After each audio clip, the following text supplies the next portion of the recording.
noite, todos os presentes aqui na nossa live, sejam todos bem-vindos. Desculpa um pouquinho do atraso aqui, que a gente estava aqui organizando a nossa live com os nossos palestrantes. Sejam todos bem-vindos, estou muito feliz em poder contar com a presença de todos vocês aqui para essa noite, né, muito especial, onde a gente vai trazer duas pessoas conhecidas de vocês, pessoas que dominam muito esse assunto maravilhoso aí que a gente vai debater, que para quem é professor é muito importante, né, que é a Lei 10.639 de 2003, né, que fala sobre a obrigatoriedade da disciplina Cultura e História Afro-Brasileira, né? Então, estamos no mês em que comemoramos a consciência negra, então é importante esse assunto sempre a gente trazer para todos vocês, para um debate, para conhecimento, e ampliar um pouco mais, né, esse conhecimento nosso sobre o tema. Então, eu saúdo todos os nossos acadêmicos que estão aí nos assistindo, Matheus, Luan, Thelma, Antenor, Luciana Selle, Jeane, o pessoal está aqui, né, já aguardando, a Dilma, que bom ter todos vocês aqui, Cristiane, e mais os outros que já vão entrar daqui a pouco. A Rede Brasil de Histórias de Todos os Cantos também está aqui nos prestigiando. Que bom, gente, ter vocês aqui. E espero que hoje vocês tenham, assim, possam tirar algumas dúvidas que possam ter, né? O chat vai ficar aí aberto também para vocês deixarem as perguntas de vocês, que no final a gente vai passar para os nossos dois convidados, que é o professor Marcos Vinícius, já conhecido de vocês aqui, também professor e escritor, escreve muito sobre a nossa história, a nossa cultura sergipana. Professora Sara Rogéria também, que é expert nessa área da literatura infantil, infanto-juvenil, e quando a temática é o afro-brasileiro, então eles vão estar aqui conosco para a gente poder debater um pouquinho sobre esse assunto. Então, eu gostaria de convidar o professor Marcos Vinícius, que vai ser o primeiro que vai estar aqui falando conosco, né, sobre essa desconstrução, né, do racismo na escola, né? Como é que a gente está vivenciando isso aí, né? A lei já vai quase completar 20 anos, né? 2003, em breve completa 20 anos, e como é que tem sido trabalhar a cultura e a história afro nas escolas, né? Isso é muito importante a gente saber, né, os desafios, as conquistas, né? Boa noite, professor Marcos. É um prazer estar aqui, né, na sua presença, né? Muito obrigado por ter aceitado o nosso convite mais uma vez, né? Já é nosso parceiro, né, dessas conversas que a gente tem por aí. Então, a gente fica muito feliz de tê-lo lá nessa noite. E eu sei que é um assunto que o senhor gosta bastante, né? Então, trouxe bastante coisa hoje aqui para a gente, para compartilhar com as pessoas que estão aqui para lhe ouvir. Então, passo a palavra ao senhor, fique à vontade e boa palestra. Ok, boa noite, Cláudia. Muito obrigado pelo convite. É uma honra para mim estar fazendo esse bate-papo aqui com vocês. Saudar todos os nossos colegas que estão nos assistindo, colegas professores escritores, colegas contadores de história, e vamos conversar um pouco sobre um tema que me é muito caro, eu adoro, né? Para mim é muito importante falar sobre a questão étnico-racial e, principalmente, falar um pouquinho da Lei 10.639. Então, e ao final estarei à disposição para trocar algumas ideias, tirar algumas dúvidas com os colegas. Perfeito. Bom, então, vou pedir só para o Luciano colocar o nosso slide. Eu preparei um slide só para servir de base, certo? Então, para ele adicionar. Isso, muito obrigado, Luciano, pelo suporte. Vejam só, gente. Falar da Lei 10.639 não é tão simples, mas é apaixonante, né? Não é tão simples porque a gente está falando de uma legislação que chega na cultura brasileira, né, e vai desconstruir uma série de coisas que eu vou falar aqui para vocês mais adiante, e é uma lei que vai direcionada para a escola, direcionada para a educação, certo? Então, traz um debate para o nível de escola, do chão da escola, da sala de aula. Então, é uma lei muito, muito importante, e não é tão simples falar, porque você está falando de uma mudança de padrão cultural, de um novo entendimento, de um novo olhar, né? Só que está falando, lógico, de um olhar sobre um processo histórico, né, e que se perpetuou e foi se modificando. A própria sociedade ela foi fazendo adaptações, e é tanto que, quando a gente pensa sobre a questão de racismo, né, que está muito em baila ultimamente, por uma série de ações que têm acontecido, né, agora mesmo o Supremo equiparando, né, racismo, né, mas, assim, a escola, né, a grande questão é a escola, a grande questão é a Lei 10.639. Então, eu quero primeiro trazer algumas reflexões para a gente pensar um pouco coletivamente, e, lógico, fiquem abertos para os questionamentos depois. Certo? Então, a primeira reflexão que eu quero trazer para a gente é a gente entender esse país enquanto um país da diversidade, né? E eu estou falando da diversidade cultural, lógico, né? A diversidade linguística, lógico, mas eu estou falando principalmente da diversidade étnico-racial, certo? Étnico-racial. Nós temos a formação desse país, né, em três pilares étnicos. O pilar africano, né, dos negros que foram trazidos em condição de escravos, né? É bom a gente já começar a pensar as nossas falas, porque às vezes eu escuto alguém dizer, os escravos africanos. Não, eles eram africanos que foram escravizados, certo? Então, esses africanos que vieram para cá na condição de escravo, né, o português, que no caso o europeu, e aí você vai ter em alguns momentos o holandês, em outros momentos o francês, em alguns momentos a mistura com o espanhol, mas a essência europeia, e a indígena, que são os nativos, né, os verdadeiros donos dessa terra. Então, é preciso entender que a construção da nossa história, da nossa cultura, da nossa fala, do nosso pensar, está alicerçado nesses três pilares. Isso é uma coisa. Tem uma situação muito curiosa que, quando você pergunta às pessoas se existe racismo no Brasil, quase todas dizem que existe racismo. Quase todas dizem que existe. Mas se você pergunta se ela é racista, quase todas vão dizer que não é racista. E isso é lógico, né? Mas então, entramos numa situação, temos um país que existe racismo e não tem racistas. E é primeiro pensar um pouquinho nessa situação. O que é o racismo em si? O racismo em si é quando você nega totalmente uma outra etnia, né? Uma outra etnia, um outro grupo étnico. E não é só negar, é você querer ter uma imposição, querer ter um controle, querer ter um domínio, né? Em outros momentos, até querer ter um extermínio, como foi o caso, né, da Alemanha com os judeus, né? Que é uma outra situação, mas eu estou falando de uma sobreposição de um grupo étnico sobre outro. E aí o Brasil cresce numa miscigenação, lógico, né, entre esses três grupos, né, e você tem nessa miscigenação a composição do biotipo brasileiro, que é totalmente, né, múltiplo, né, um biotipo múltiplo, e acaba passando a ideia de que nós vivemos em uma sociedade, né, em que tudo é feliz, tudo está ótimo, não existe racismo. Olha, não é bem assim. Não é bem assim. Desculpe. Quando a gente está pensando, né, nessa questão do racismo, né, nessa questão do preconceito, da discriminação, porque são três coisas que trazem energias diferentes em si, significados diferentes, mas muitas vezes elas estão juntas num lugar só. Então, quem é negro e que já entrou e já passou por algumas situações, seja em shopping center, seja em loja de departamento, seja em restaurante que exige um poder aquisitivo maior, e que percebe os olhares, começa a entender o que significa racismo estrutural. Então, a primeira coisa para a gente pensar é sobre os conceitos e os preconceitos. Nós temos preconceitos que são invisíveis. É interessante que, de vez em quando, você escuta algumas pessoas dizendo o seguinte: não, eu não sou racista, olha só, viu?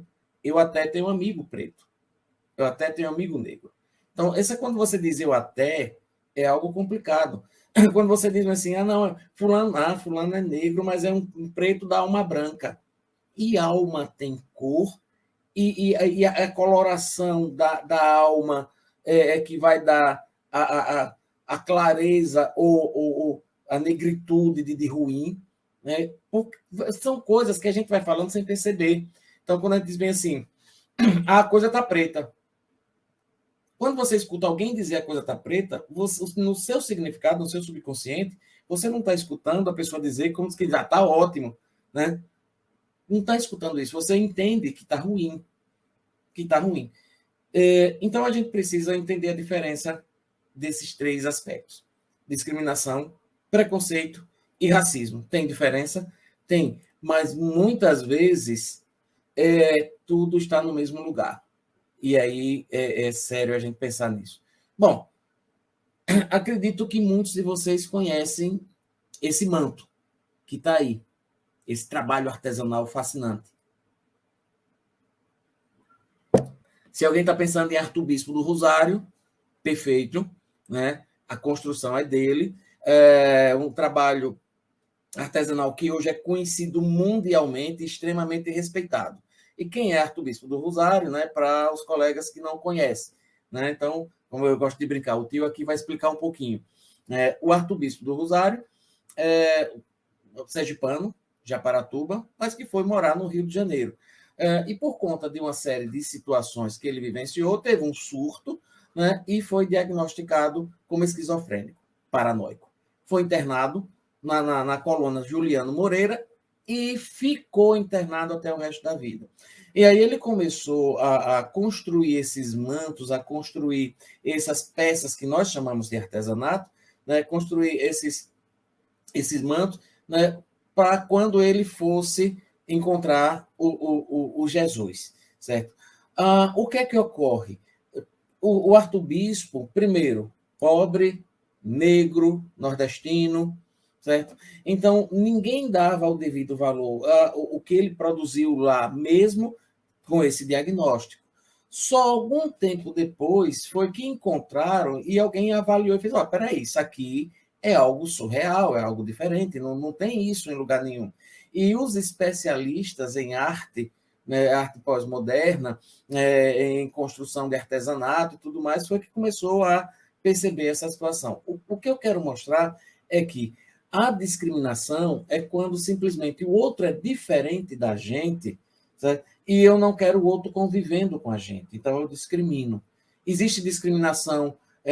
O negro passa por discriminação? Passa. O pobre passa por discriminação? Passa. O professor passa por discriminação? Em alguns lugares passa, sim. Se você está numa roda onde tem alguns outros profissionais de outras áreas, que eu não vou citar aqui, e você diz que é professor, sempre olha assim, né? E, às vezes, você até escuta, de até alunos: professor, além de dar aula, o senhor trabalha com o quê? Né? Então, a discriminação é algo que afasta, né? Que diz: não é da minha rua, não faz parte do meu grupo, eu não quero por perto. Existem casos, a gente sabe de casos de pessoas que mudou o nome, lógico, agora é Santa Maria, mas antes se chamava Terra Dura, no bairro, e as pessoas davam, quando iam preencher uma ficha para trabalho, elas colocavam o endereço de um tio em um outro bairro, no Augusto Franco, no Siqueira Campos, no Santos Dumont, porque já sabia que se colocasse Terra Dura não ia nem ser chamado. Então, a primeira questão é a gente refletir um pouco sobre, né, discriminação. O que é discriminar? É algo que a gente não quer perto, algo que a gente, né, acha que não serve. Então, você não é igual a mim, fique fora, fique longe. E aí a gente começa a visualizar algumas coisas. Por exemplo, no sistema de cotas, que eu vejo algumas pessoas criticando o sistema de cotas na universidade é um sistema de cotas que divide 50% para o colégio público, 50% para o colégio privado, para a rede privada. E as cotas étnico-raciais, elas estão dentro do colégio público. Então, às vezes, as pessoas não sabem nem o que é, mas já discriminar: eu sou contra a cota. Né? Porque o negro está entrando de maneira facilitada. Ao contrário, a disputa dentro dos 50% do colégio público é uma disputa extremamente acirrada. Né? E isso algumas pessoas não percebem. Então, o discriminar, ele ocorre com relação à etnia, ocorre com relação à linguagem, ocorre com relação à roupa, ocorre com relação a uma série de coisas. Então, a primeira questão é a gente pensar no que seria discriminação.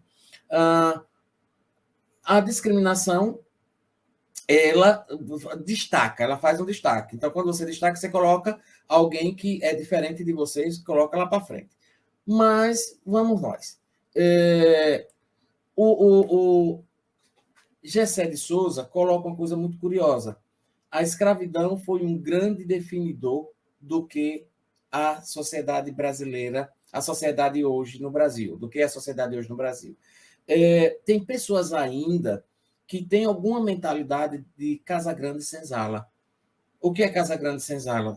A pessoa tem um poder aquisitivo maior e acha que qualquer pessoa, por ser de pele escura, ela é subalterna. E, de vez em quando, a gente vê casos curiosos onde a pessoa faz, você é empregada doméstica? Ela, não, eu faço mestrado na universidade e tal.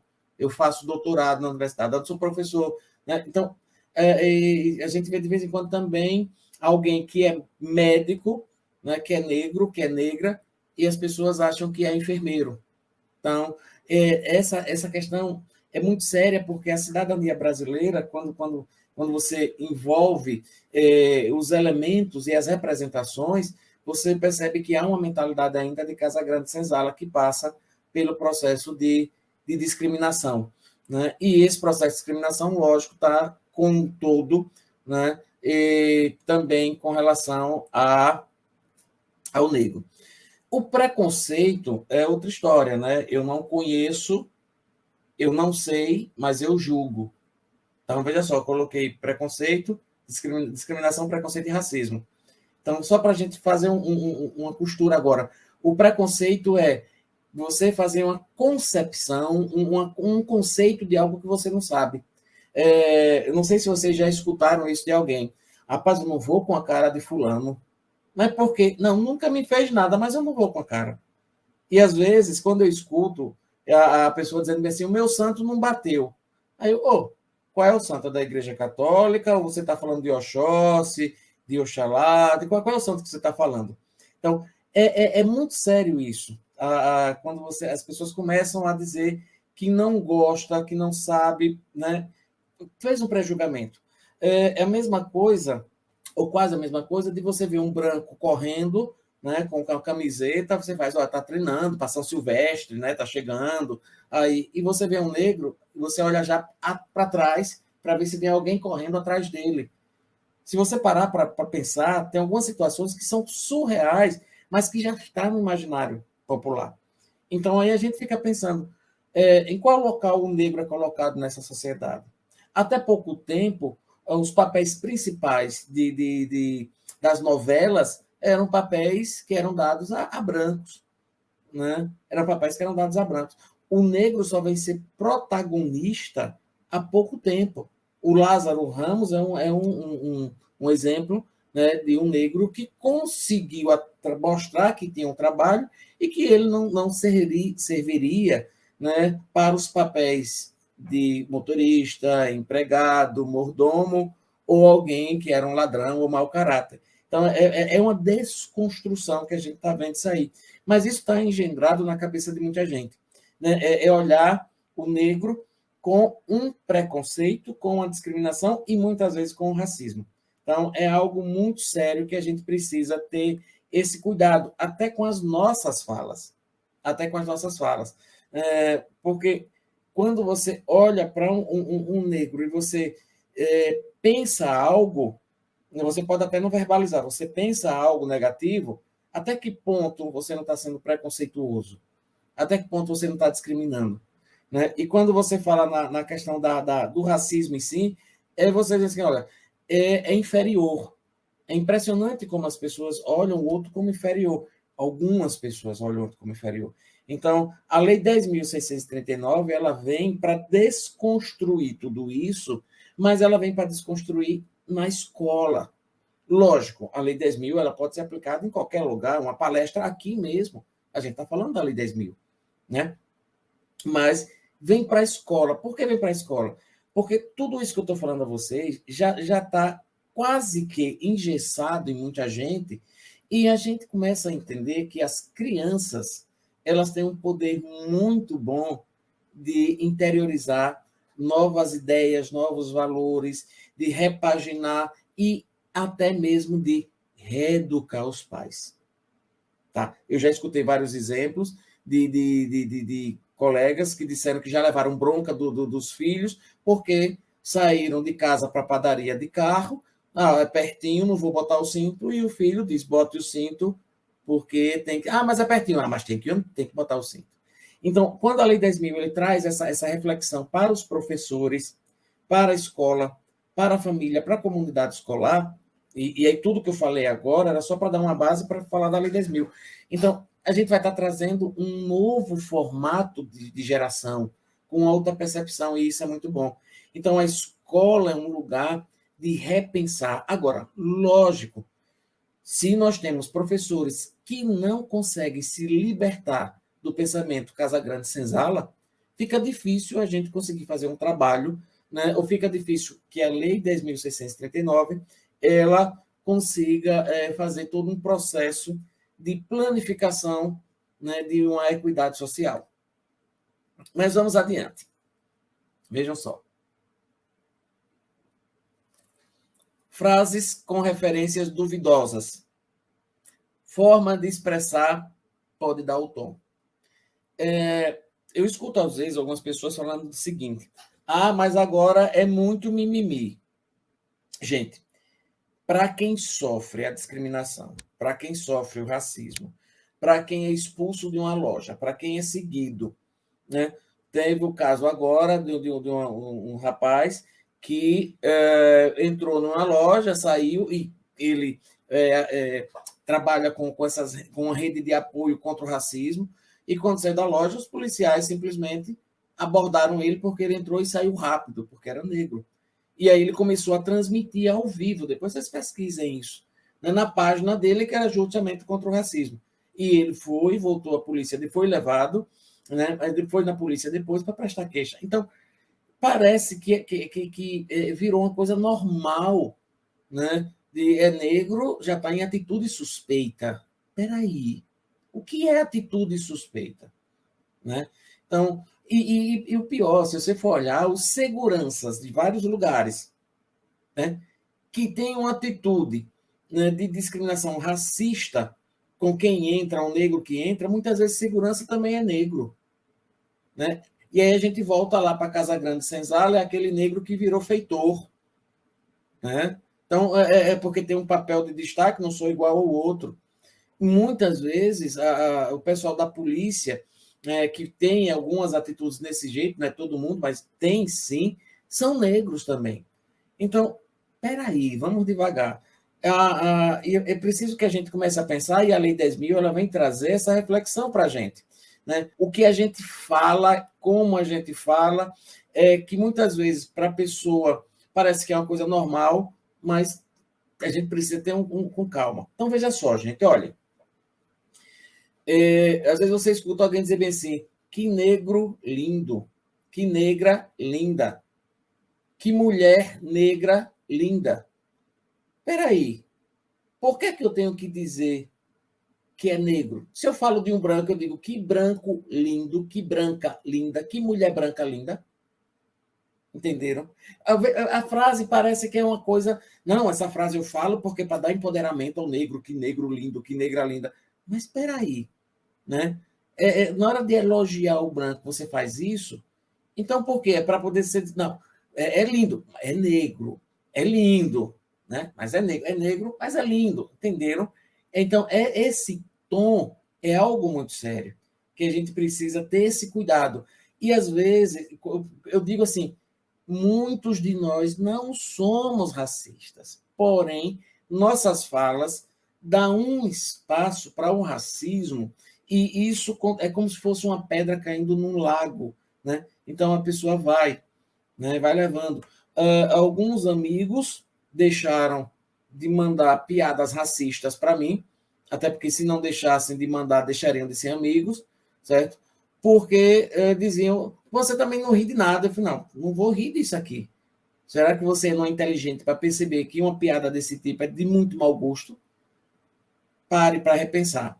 Então, muitos pararam de fazer, de passar essas piadas, essas coisas desse jeito, porque você toma atitude. Mas se alguém conta uma piada com relação a negro e você ri, e você não toma atitude de dizer, peraí, vamos devagar, não é assim?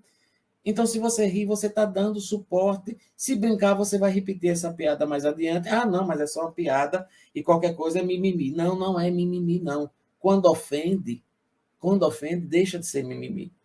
Então, vamos lá. Olha outra frase que parece bobagem. E isso tudo, a Lei 10.639, gente, é rapidinho, não é uma lei somente para o professor de história explicar a história e a cultura afro-brasileira e africana. É uma lei. Primeiro, não é conteúdo. Não, primeiro, não é disciplina, perdão. Primeiro, não é disciplina. Primeiro, não é uma matéria. Certo? É conteúdo que vai ser trabalhado em todas as disciplinas. Então, o professor de português, utilizando essa frase aqui, ou essas frases, né, além de explicar o conteúdo de português, vai estar explicando a questão étnico-racial. Um professor de geografia, quando vai falar da densidade populacional de uma cidade, ou a densidade populacional de um estado, de Sergipe, pode estar falando. Por exemplo, por que existe uma quantidade maior de negros na região litorânea de Sergipe, principalmente de Aracaju subindo, do que no Alto Sertão? Ora, porque na região litorânea era onde se tinha a questão da produção da cana-de-açúcar. Então, o professor de geografia ele vai conseguir explicar isso. E vai estar falando da lei, da questão étnico-racial, da lei 10.000. Um professor de matemática, um professor de ciências, professor de biologia. Então, todas as disciplinas podem e devem falar sobre a questão étnico-racial. Essa é a lei 10.000. Aí, antes que alguém diga, era melhor que tivesse uma disciplina para tratar disso. Não ia adiantar. Não ia adiantar, porque quando falar de racismo, os outros professores iam dizer, não é comigo não, é com fulano. Quando, na verdade, a gente está falando de cidadania, de respeito. E isso tem que ser com todos os professores. A Lei 10.639 diz que todos os professores, todas as disciplinas precisam trabalhar. Aí, nesse caso dessa frase, olha só, você está me denegrindo. Vocês já escutaram isso. A palavra denegrir, aparentemente, e aí a professora Sara vai falar mais adiante, que é uma pessoa que tem um conhecimento espetacular também sobre isso, né? Então, a palavra denegrir, aparentemente, é uma palavra que não tem maldade, mas denegrir, olha lá, segundo o dicionário, significa tornar negro, tornar escuro. Só que no sentido figurado, é dizer que você está falando mal. Então, tudo que é ruim é de negro. Perceberam? A coisa está preta. Né? Então, a gente precisa começar a mudar um pouco essas falas para cortar, né, esse entendimento que existe da forma popular. Não. Mas fulano estava me denegrindo. Não, fulano estava falando mal de você. Diga isso que foi falando mal, porque agora vai dizer... Então, é mudar um pouco essa forma, essas expressões para que a gente possa ter uma outra visão. Outra coisa, né? O negro é mais racista que o branco, fazendo tanto vitimismo. Bom, vamos lá.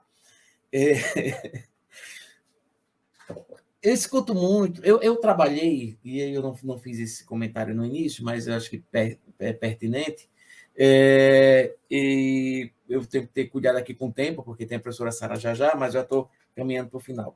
Eu trabalhei durante 7 anos dentro de um núcleo que tinha na Secretaria de Educação, que era o NEDIC, Núcleo de Educação, Diversidade e Cidadania, que, por sinal, aprendi muito na época com a professora Maria Conceição Mascarenhas, Ceicinha, com relação a essa questão étnico-racial. E, na época, nós da Secretaria escrevemos e lançamos um livro, né, que foi mandado para todas as escolas, né, com relação às relações étnico-raciais. Eu passei 7 anos nesse núcleo, eu aprendi muito, estudei muito, né, e saí. Hoje eu trabalho na secretaria numa outra área, coordenando o livro didático. Mas essa questão étnico-racial não saiu de mim. Então, de vez em quando, me chamam para algumas palestras, algum bate-papo nesse sentido. Vejam só. E eu escuto muito as pessoas falando bem assim, professor, mas o negro é o primeiro racista. Primeiro porque você vê esses jogadores negros, né, querendo casar com a loura. Então, por que não casa com a negona? Olha a frase da pessoa. Olha o argumento da pessoa. Né? Aí você começa a parar e fala, vamos lá, vamos desconstruir. O negro ele não é racista. Talvez na formação, na educação, na escola, então todos os negros, os meninos negros eram discriminados, então ele não se via enquanto com alteridade, ele não se via com autoestima, né? Então ele tem isso. Então por não se ver com autoestima, e não é que significa que ele é racista, é a primeira coisa. Segundo, se ele quer casar com a branca, com a loura, com a roxa, o problema é dele, né? Deixa ele casar. Né? Você que está falando, resolva a sua vida. Às vezes as pessoas querem falar da opinião sobre a vida do outro. Acabou. Né? Então, é vitimismo. Não é vitimismo. Não é vitimismo. Na questão, a história ela foi muito cruel. Foram 300 anos de muita imposição, e depois da liberdade entrou numa semi-escravidão, né? É capitalista, é uma coisa curiosa, né? Nesse sentido, que é outra história para a gente falar, mas não é vitimismo, não. Só quem passa por isso, só quem entende, só quem vivencia, é que pode dizer. Né? Vá ler história, vai estudar história para você entender com relação a essa questão. Então, o negro não é racista. Agora, ok, muitos negros falam denegrindo, sim, porque eles não tiveram a Lei 10.639 na escola. Como não tiveram essa lei, então significa dizer que eles ainda podem repetir algumas falas que parecem ser racistas ao nosso olhar, mas não é racismo. A gente precisa ter essa interpretação, certo? E, veja só, essas duas falas aqui, que a gente escuta por aí. Eu não sou tuas negras, hoje é dia de preto. Marcos, mas aí não tem nada a ver, eu não sou tuas negras, é uma expressão para dizer, olha, não me confunda. Mas não me confunda com quem? Né? É brincadeira, mas não, é com as negras. Então, as negras em que sentido? Né? Por que não diz eu não sou só as galegas? Mas veja só, e o pior é que às vezes você vê a própria mulher falando isso. Né? A própria mulher falando isso. Olha, eu não sou só as negras. Né? Então, há uma situação muito séria para a gente pensar. Né? E hoje é dia de preto, porque era dia de trabalho pesado. A gente fala assim, hoje é dia de branco mandar o preto trabalhar. Né? De branco mandar o preto trabalhar. Então, são situações que, quando a Lei 10.000 chega nas escolas e todos os professores começam a trabalhar, a gente começa a ter um outro entendimento e os estudantes também. Eu trouxe isso aqui só para a gente fazer uma reflexão. Alguns de vocês têm um móvel, né, ao lado da cama, chamado criado mudo, que a gente bota o despertador, hoje é o celular, e por aí vai. Certo? Veja só, o nome que as pessoas dão para a mesa de cabeceira vem em função dos escravos que executavam, né, segurar as coisas para os seus senhores, como uma mesa mesmo. Então, segurar o escravo ficar do lado, segurando uma bachela, segurando um livro, segurando qualquer coisa. Como o criado não podia fazer barulho para não atrapalhar seus senhores, ele era considerado mudo. Então, era o criado mudo. Veja só. Então, até a origem da palavra tem um resgate lá atrás. E essa daqui, quem é muito próximo a mim, né, às vezes fala, aí vira para mim e faz, opa, peraí, desculpe, não era isso que eu queria dizer. Eu tenho inveja branca. Gente, por favor, inveja é inveja. Se você que está aqui ouvindo, que está assistindo, se você diz eu tenho inveja branca, de hoje em diante, não diga mais. Não diga mais. Por quê? Porque a inveja branca é mais leve, é cor da pureza, é uma inveja que é tolerável, que ninguém vai... Mas se fosse uma inveja... Então, a branca é tolerável, é leve. E qual é a inveja que é ruim? Qual é o oposto de branco? Tá vendo? Então, a gente fala inveja branca para ser uma coisa mais suave. Então, gente, por favor, não existe inveja branca. É inveja, e além de inveja, é preconceito. Porque se fosse inveja preta, aí você sabe, aí é preto de esturricar, né? Olha que coisa, né? Que situação. Então, vamos repensar um pouquinho, a minha proposta aqui é repensar um pouco, como eu estou em um grupo de professores, então, ao levar essas questões todas, né, para a sua sala de aula, e aí, Cláudio, eu vou disponibilizar esse material para você no WhatsApp, você passa para os colegas depois. Então, ao trabalhar isso na sala de aula, você está trabalhando a Lei 10.639, certo? Bom, e só para a gente ir finalizando, eu não sou racista, tem um menino negro no meu trabalho e eu me dou super bem com ele. Peraí, rapaz, não precisa. Você pode se dar super bem com qualquer pessoa sem estar discriminando se é cor ou não. Isso é complicado, não faz isso. A minha bisavó, tem gente que faz. O pessoal diz que eu sou racista, mas a minha bisavó tinha um avô que era negro. Gente, pelo amor de Deus. É sua atitude hoje. É como você olha, como você fala, como você pensa. É sua atitude. Não é lá no passado. É como você trata o porteiro. Veja, geralmente, porteiro, motorista, as classes mais, as profissões que não precisa de como é que eu vou dizer, de um nível escolar superior, está mais com o pessoal negro ou o pessoal que se chama de pardo. Pelo amor de Deus, o que é pardo? O que é pardo? Pardo vem de pardal, né? Não tem essa de se pardo, mas colocaram o pardo, porque se dissesse que todo mundo que não é branco puro seria negro, então a gente teria, né, como a gente tem no censo, a gente teria aproximadamente 60% de negros na população. E o último, eu sempre faço essas piadas com um amigo, né, com um amigo meu, que é negro, ele nem liga.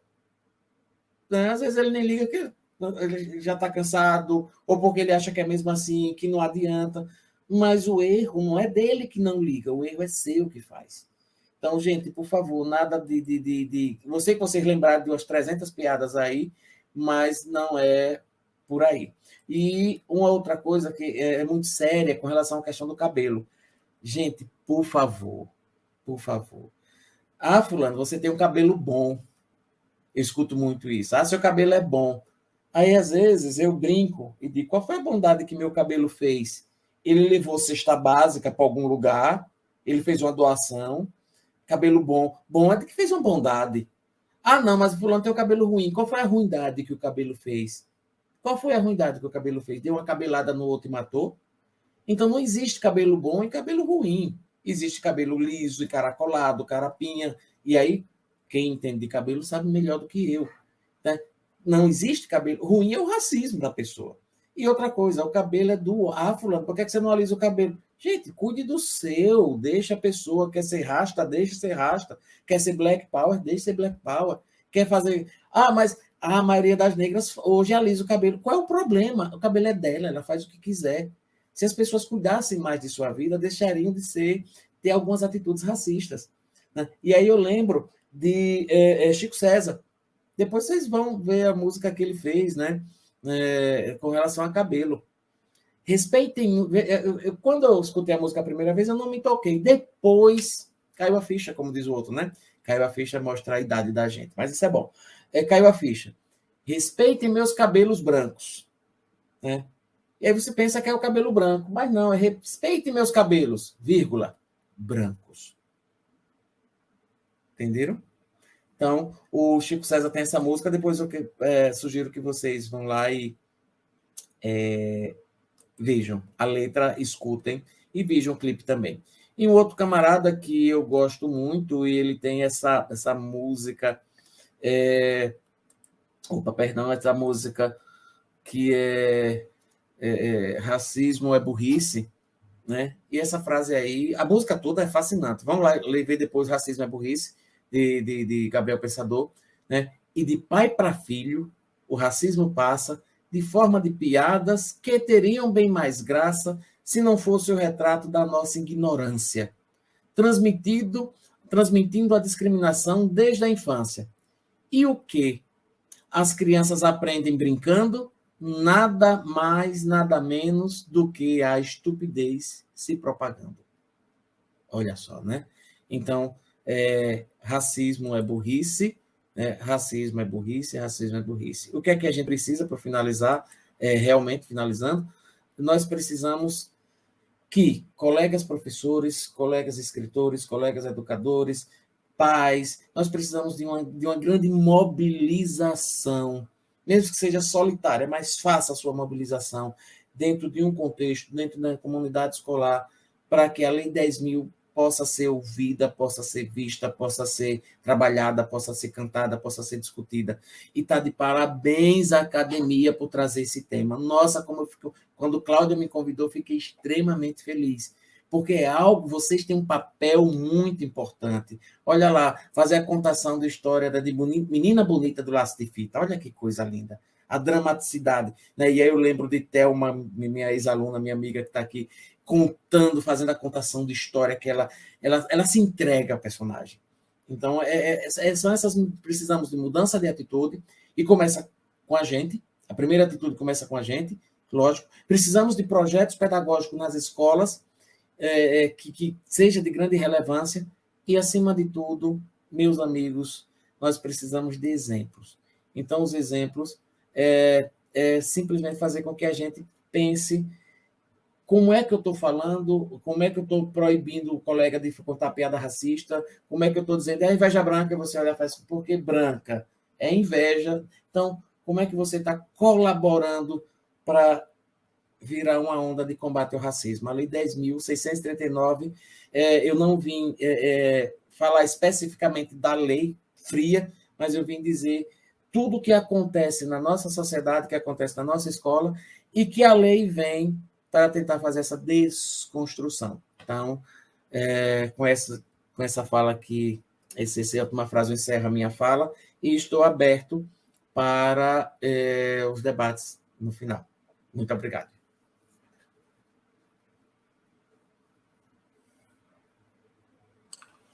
Maravilha, é isso mesmo. Eu estava aqui viajando, né, nas suas palavras, professor. O pessoal aqui também no chat que também estava acompanhando aqui. Foi muito bom, porque isso vem da nossa infância. A gente traz praticamente tudo isso que você falou aí. A gente se enquadra nisso aí. Então, essa desconstrução na escola, ela é fundamental, porque é a escola que forma, né? Então, assim, principalmente lá na base, né, já começar a trabalhar isso aí nos alunos, né?